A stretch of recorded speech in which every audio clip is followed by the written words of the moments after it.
Video में हमने non finites के बारे में पढ़ा था कि नॉन फाइनाइट्स क्या होती हैं, उसके टाइप्स किए थे हमने, इन्फिनिटिव कंप्लीट हो गया था। Today we are going to start the second part of non finite, that is gerund. सो जिरंड क्या होता है, जिरंड किससे बनता है?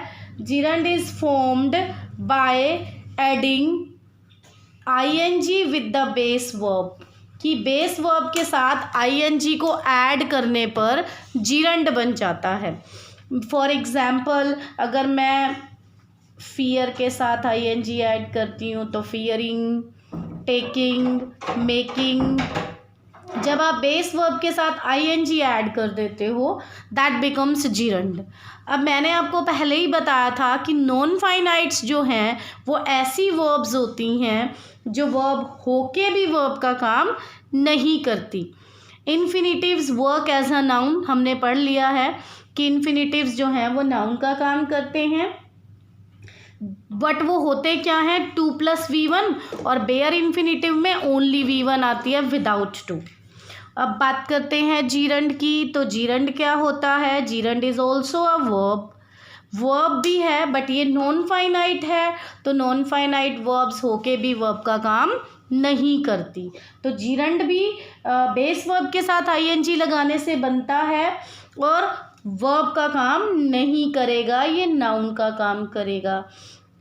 Reading is my hobby, noun का काम करेगा तो means it can be subject और ऑब्जेक्ट ऑफ अ सेंटेंस, क्योंकि नाउन क्या होता है? जो एक सेंटेंस में सब्जेक्ट और ऑब्जेक्ट का काम करे दैट इज नाउन। जब एक वर्ब सब्जेक्ट और ऑब्जेक्ट का काम करे that is called noun verb, और वर्ब नाउन कह सकते हैं हम इसको। तो आपको पता कैसे चलेगा? You will get the answer of what, आपको उससे वट का रिप्लाई मिलेगा। Reading is my hobby, so what is my hobby? Reading. तो वट का रिप्लाई क्या कर रहा है? That reading. तो रीडिंग इज अ नाउन, और क्योंकि ये नाउन जो है वर्ब के साथ आईएनजी ऐड करने से बना है तो दैट इज अ जिरंड। तो जिरंड क्या हुआ? V1 के साथ जब आप आईएनजी ऐड कर देते हो और वो सब्जेक्ट या ऑब्जेक्ट का काम करता है, मतलब वो नाउन का काम करता है, तो वो जिरंड हो जाता है। That is non finite, it's a type of non finite. तो मैंने आपको बोला है ये सब्जेक्ट भी हो सकता है, it can be object also, जैसे आई लाइक स्विमिंग, ऊपर वाले सेंटेंस में इट्स अ सब्जेक्ट।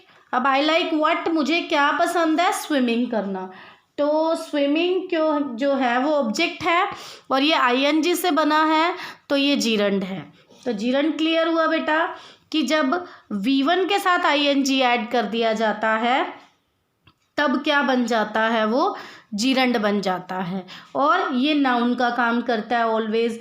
तो कुछ एक वर्ब्स हैं जो हमेशा these are followed by gerund, इनके जस्ट बाद आप जिरंड ही लगाते हो। मैं आपको वो वर्ब्स लिखवा देती हूँ। लेट्स सी, एडमिट है, एंजॉय है, miss, fear, avoid, escape, consider, finish, practice,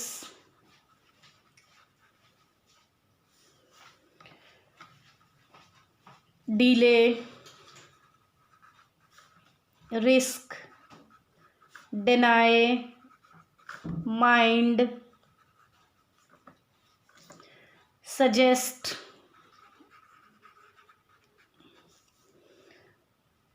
hate, bear, start,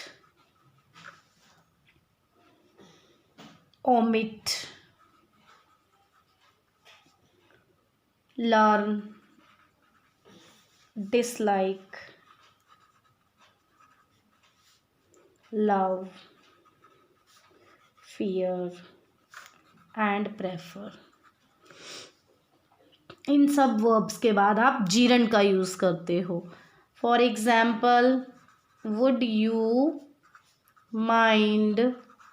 आपने माइंड को देखा ना, मैंने अभी आपको माइंड वर्ब लिखवाई है, तो आप माइंड के जस्ट बाद मूविंग अ लिटल जीरंड लगाओगे। ओके, तो आपके पास क्या आएगा, मूव आएगा इन ब्रैकेट, और आपने माइंड को देखकर मूविंग लगाना है। Is it clear?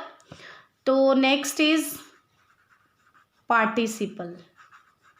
तो पार्टिसिपल आपको मैंने पहले ही बताया, these are also formed by adding ing with the verb and ed। तो पार्टिसिपल टू टाइप्स के होते हैं, एक तो ये ing को ऐड करके बनाए जाते हैं, दूसरा ed को ऐड करके बनाए जाते हैं, and these work as an adjective, और ये एडजेक्टिव का काम करते हैं, इसीलिए इन्हें वर्बल एडजेक्टिव्स भी कहा जाता है। These are called verbal adjective, मतलब वर्ब्स जब एडजेक्टिव का काम करती हैं तब वो वर्बल एडजेक्टिव्स बन जाती हैं। तो पार्टिसिपल में हम करेंगे प्रेजेंट पार्टिसिपल। ओके, तो प्रेजेंट पार्टिसिपल जो हैं वो वर्ब की फॉर्म के साथ ing को ऐड करके बनाए जाते हैं। ठीक है, फॉर एग्जाम्पल, अब मैंने आपको बताया कि ये एडजेक्टिव का काम करते हैं, तो ये नाउन को क्वालिफाई करेंगी, मतलब जब वर्ब्स नाउन को क्वालिफाई करने लग जाएं with ing, that becomes N adjective, और जब ये ing के साथ आ जाती हैं तो ये पार्टिसिपल, प्रेजेंट पार्टिसिपल बन जाता है। We can call them verbal adjectives also. See the example, the twinkling stars.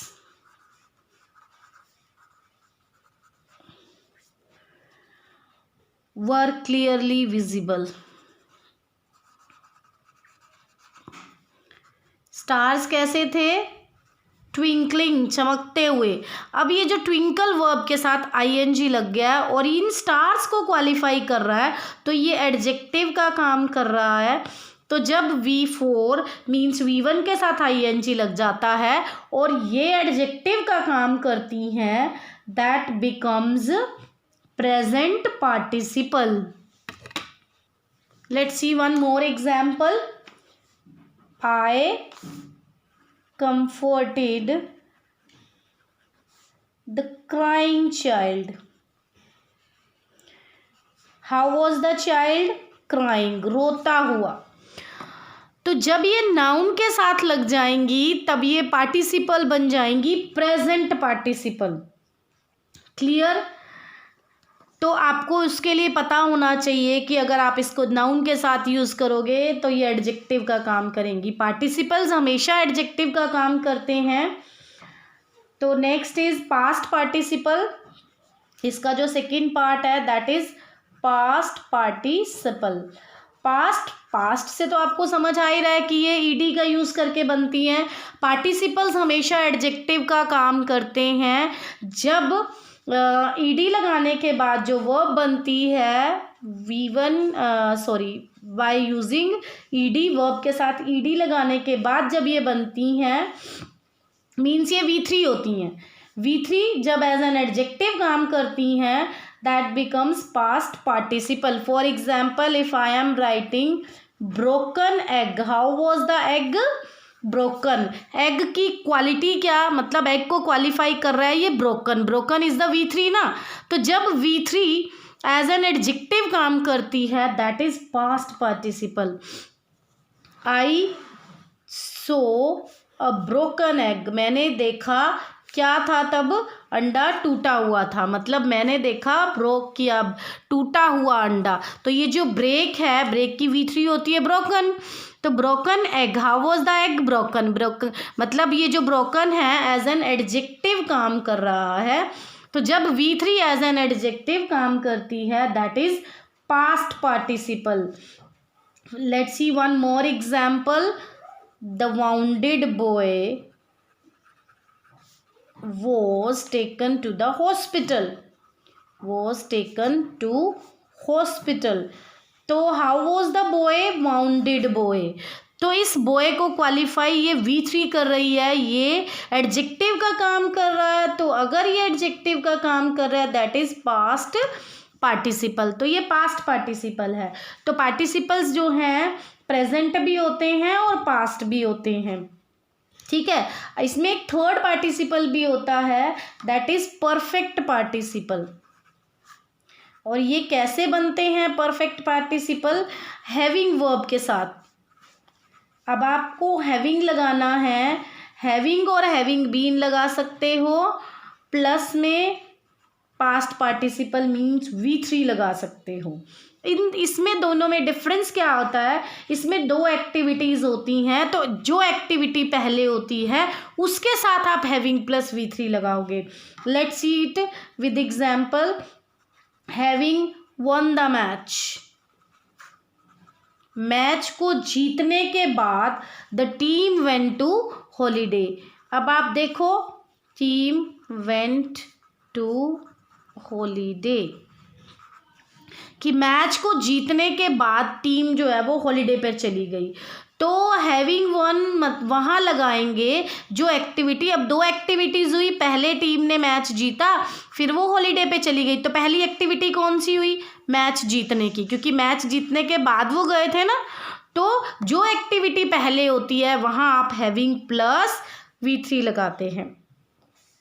Is it clear?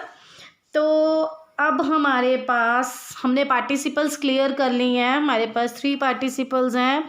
First है प्रेजेंट पार्टिसिपल, सेकंड है past participle. Present participle form होता है V1 के साथ ING लगाने के बाद, और ये एडजेक्टिव का काम करता है। पास्ट पार्टिसिपल बनता है V3 के साथ, ये भी एडजेक्टिव का काम करता है। उसके बाद हम करते हैं परफेक्ट पार्टिसिपल।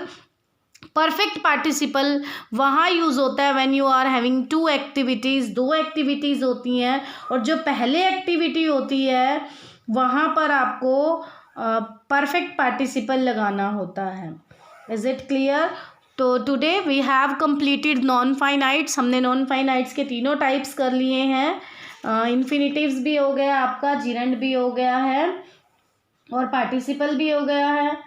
अब हम करेंगे इसकी एक्सरसाइज। सो आप अपनी बुक में एक्सरसाइज कीजिएगा, and if you are having any problem or you are having any query then ask me from the comment section.